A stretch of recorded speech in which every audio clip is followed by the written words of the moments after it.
जय श्री राधे, हरे कृष्णा। सभी प्रेम से बोलिए श्री राधा रानी की जय। भाद्रपद मास के शुक्ल पक्ष की अष्टमी तिथि को राधा अष्टमी यानी कि राधा रानी के प्राकट्य दिवस के रूप में मनाया जाता है। द्वापर युग में इस पावन तिथि पर देवी राधा का जन्म हुआ था। पौराणिक कथाओं में बताया गया है कि राधा जी का जन्म माता के गर्भ से नहीं बल्कि वृषभानु जी की तपोभूमि से प्रकट हुई थी। राधा रानी और उनकी साथी सखियां आंगन में खेल रही थी और अचानक वहां ऋषि दुर्वासा पधारे। ऋषि को देखकर सारे बच्चियां डर गईं और वहां से भाग गईं। लेकिन राधा रानी नहीं गईं, वो वहीं पर खड़ी रहीं दुर्वासा मुनि के समक्ष। और फिर ऋषि दुर्वासा ने राधा रानी के समक्ष एक चीज की मांग की, एक ऐसी चीज जो अत्यंत दुर्लभ थी। और वह क्या थी? यही है आज की हमारी राधा अष्टमी विशेष कथा और साथ में राधा अष्टमी की पौराणिक जन्म कथा का भी आज हम श्रवण करेंगे। कृष्ण प्रिय राधा रानी के प्राकट्य दिवस पर व्रत रखने से और कथा का श्रवण करने से भगवान कृष्ण भी प्रसन्न होते हैं और मनोवांछित फल प्रदान करते हैं। राधा नाम संसार के सभी दुखों को हरने वाला है। मान्यता है कि इस व्रत को करने से धन की कमी नहीं होती और घर में बरकत बनी रहती है। और जो माताएं बहनें इस दिन किसी कारणवश व्रत नहीं भी रख पा रही हैं, वो भगवान श्री कृष्ण और राधा रानी की कृपा पाने के लिए कथा का श्रवण अवश्य ही करें। तो आज मैं आप सभी को सुना रही हूँ राधा अष्टमी व्रत की संपूर्ण कथाएं, जिसे आप सभी भक्तगण बड़ी ही श्रद्धा तथा प्रसन्नचित मन से पूरा अवश्य सुनिएगा, क्योंकि भगवान श्री कृष्ण कहते हैं कि कथा का आधे परित्याग करने वाले मनुष्य घोर नरक में जाते हैं। इसलिए कथा को पूरा सुने। लेकिन कथा को शुरू करने से पहले आप सभी से निवेदन है कि कथा को लाइक अवश्य कर दें और हिंदू रिलीजियस टेल्स चैनल को सब्सक्राइब करके बेल आइकन का बटन दबाना बिल्कुल भी ना भूलें। तो आइए भगवान श्री कृष्ण और राधा रानी के चरण कमलों का ध्यान करते हुए व्रत कथा का रसपान करते हैं। ब्रह्म वैवर्त पुराण में राधा जी के जन्म की जो कथा बताई गई है वह इस प्रकार है। राधा माता गोलोक में श्री कृष्ण के साथ रहती थी। एक दफा कृष्ण भगवान को गोलोक में राधा रानी कहीं नजर नहीं आई। कुछ देर कन्हैया अपनी सखी विराजा के साथ घूमने चले गए। यह बात जब राधा रानी को मालूम हुई तो उन्हें बहुत गुस्सा आया और वो सीधे कन्हैया के पास पहुंची। वहां पहुंचकर उन्होंने श्री कृष्ण को काफी भला बुरा कहा।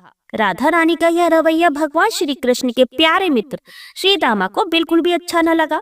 श्री दामा ने उसी वक्त बिना कुछ सोचे समझे राधा रानी को पृथ्वी पर जन्म लेने का श्राप दे दिया।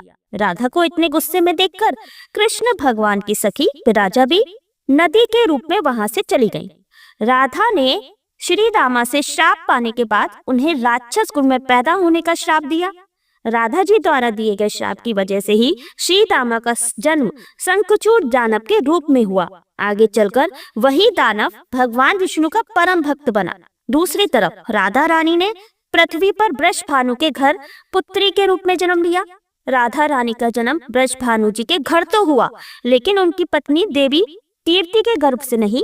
दरअसल जिस समय राधा मैया और श्री दामा ने एक दूसरे को श्राप दिया था, तभी भगवान श्री कृष्ण ने कहा था कि राधा, आपको वृषभानु जी और देवी कीर्ति की पुत्री बनकर पृथ्वी पर रहना होगा। मनुष्य के अवतार में आपका एक वैश्य से विवाह होगा, वो मेरे अंश अवतारों में से ही एक होगा। इस तरह आप पृथ्वी पर भी मेरी ही बनकर रहेंगी, परंतु हम दोनों को बिछड़ने का दुख सहना होगा। उसके बाद कृष्ण भगवान ने राधा जी को मनुष्य योनि के रूप में जन्म लेने की तैयारी करने के लिए कहा। संसार के सामने वृषभानु जी की पत्नी गर्भवती हुई।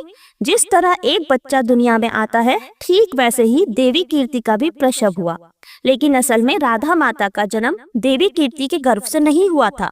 भगवान की माया से उनके गर्भ में वायु भर गई थी। देवी कीर्ति ने उसी वायु को जन्म दिया। इस दौरान उन्हें प्रसव पीड़ा हो रही थी और वहां राधा माता के रूप में एक प्यारी सी कन्या ने जन्म लिया। भाद्रपद मास के शुक्ल पक्ष की अष्टमी के दिन राधा मैया का धरती पर जन्म हुआ था। तभी से हर साल इस दिन को राधा अष्टमी के रूप में मनाया जाता है।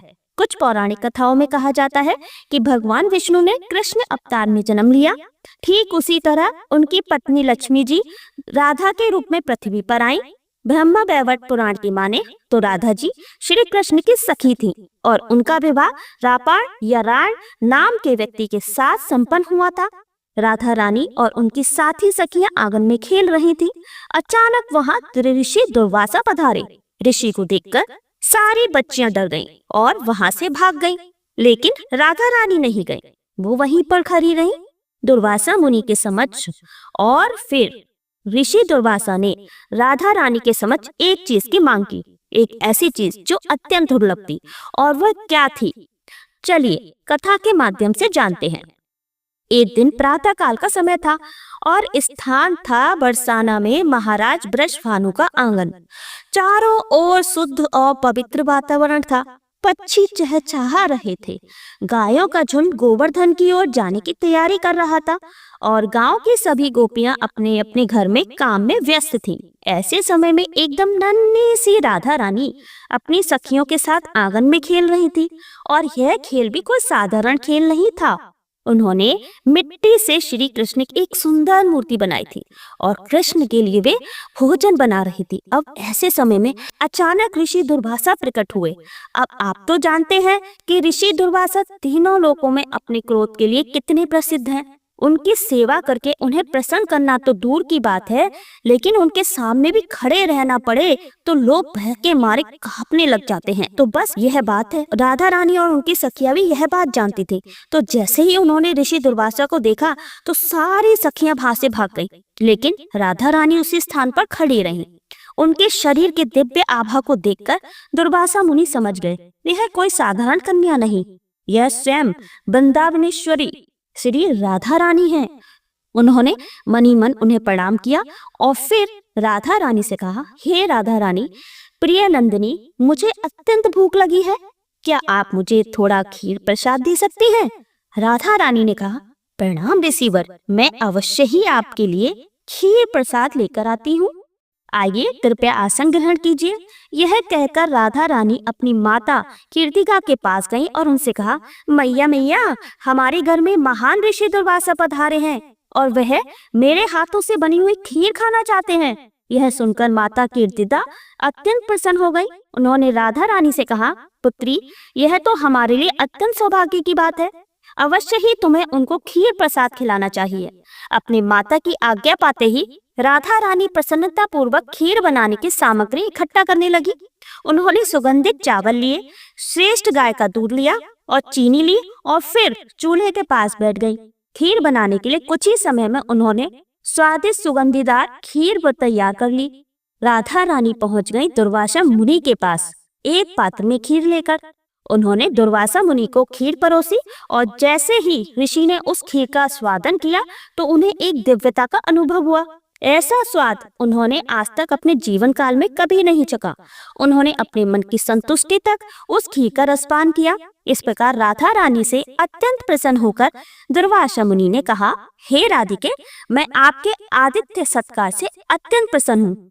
मैं आपको वरदान देता हूँ कि जो भी व्यक्ति आपके श्री हस्त से बने हुए भोजन को ग्रहण करेगा उसकी आयु, कीर्ति और समृद्धि अच्छे बनी रहेगी और इतना ही नहीं, उसमें प्रतिदिन वृद्धि होती रहेगी। इतना कहकर दुर्वासा मुनि वहां से चले गए। जब राधा रानी की सखियों ने सुना तो वे अत्यंत प्रसन्न हो गईं और तुरंत जाकर उन्होंने माता को भी यह शुभ समाचार सुनाया। यह सुनकर माता भी अत्यंत प्रसन्न हुई। ऐसा शुभ समाचार छुपा कैसे रह सकता है? जैसे ही यशोदा मैया को इस बात का पता चला तो वे तुरंत बरसाना में माता कीर्तिदा के पास आ पहुंची और आते ही उन्होंने कहा, अरे कीर्तिदा, मैंने सुना है हमारी राधा को महान ऋषि दुर्वासा से विशेष वरदान प्राप्त हुआ है। देखो बहन, अब मैंने तो सोच लिया है, अब तुम भी मना मत करना। आज से यह तय हुआ है कि अब से श्री कृष्ण के लिए राधा ही भोजन बनाएगी और मैं चाहती हूँ कि राधा प्रतिदिन कृष्ण के लिए भोजन बनाने के लिए मेरे घर पर आए। यह सुनकर माता कीर्तिदा ने हंसते हुए कहा, जैसी तुम्हारी इच्छा यशोदा रानी, यह तो मेरी राधा का सौभाग्य होगा जो वह तुम्हारे पुत्र कृष्ण के लिए भोजन बनाएगी। और तब से लेकर राधा रानी प्रतिदिन यशोदा नंदन कृष्ण के लिए भोजन बनाने की सेवा करने लगी। यह है रहस्य कि जहाँ कहीं भी श्री कृष्ण के लिए भोग बनता है उसे राधा रानी की रसोई के नाम से क्यों जाना जाता है, क्योंकि भगवान के लिए जो वही भोग बनाया जाता है उसका परीक्षण सीधा राधा रानी द्वारा किया जाता है। और राधा रानी उस भोग को भगवान श्री कृष्ण के पास लेकर जाती हैं और तब भी श्री कृष्ण उसको स्वीकार करते हैं। इसलिए कहा जाता है कि जब भी हम भगवान श्री कृष्ण को भोग अर्पित करें तो उसे पहले गुरु को अर्पित करें और फिर राधा रानी से प्रार्थना करके उनके द्वारा ही भगवान को अर्पित किया जाना चाहिए। तभी भगवान श्री कृष्ण भोग को स्वीकार करते हैं। वास्तव में भक्ति आध्यात्मिक जगत का कार्य है जो कि साक्षात श्रीमती राधा रानी के नियंत्रण में है और भक्तगण श्रीमती राधा रानी के दयालु स्वरूप का ध्यान करके सदैव उनसे प्रार्थना करते हैं कि उन्हें भगवान श्री कृष्ण के शुद्ध प्रेम भक्ति प्राप्त हो। राधा रानी के माध्यम से ही श्री कृष्ण के पास जाएंगे तो हमें सरलता से उनकी भक्ति प्राप्त हो जाएगी, उनकी कृपा प्राप्त हो जाएगी। यही कारण है कि श्री चैतन्य महाप्रभु ने हमें यह शिक्षा दी है कि हम हरे कृष्ण महामंत्र का जप करें। हरे कृष्ण महामंत्र में जो हरे शब्द का उच्चारण करते हैं वह वास्तव में श्रीमती राधा रानी का संबोधन है, जहाँ हम श्रीमती राधा रानी से प्रार्थना करते हैं कि वे हमें श्री कृष्ण की सेवा में संलग्न करें। श्री कृष्ण और राधा रानी के प्रेम को हम अपनी मर्यादित भौतिक इंद्रियों के माध्यम से नहीं समझ सकते। उसके लिए हमें गुरु प्रभुपाद की शिक्षाओं का आश्रय लेना होगा। और श्री प्रभुपाद कहते हैं कि जब हम पूर्ण रूप से वैदिक साधना भक्ति का पालन करेंगे और जब हम पूर्ण रूप से परिपक्व हो जाएंगे तब श्री कृष्ण स्वयं इस रहस्य को हमारे हृदय में प्रकट करेंगे। लेकिन याद रहे, यह कार्य बड़े बड़े ऋषि और योगियों के लिए भी दुष्कर है, इसलिए हमें ऐसी सहजिका वृत्ति के साथ सावधान रहना चाहिए। यदि वास्तव में राधा अष्टमी उत्सव मनाना चाहते हैं और श्रीमती राधा रानी की कृपा प्राप्त करना चाहते हैं तो हमें अपने आचार्यों के आदेश का पालन करते हुए हरे कृष्ण महामंत्र का ध्यान पूर्वक जप करना चाहिए।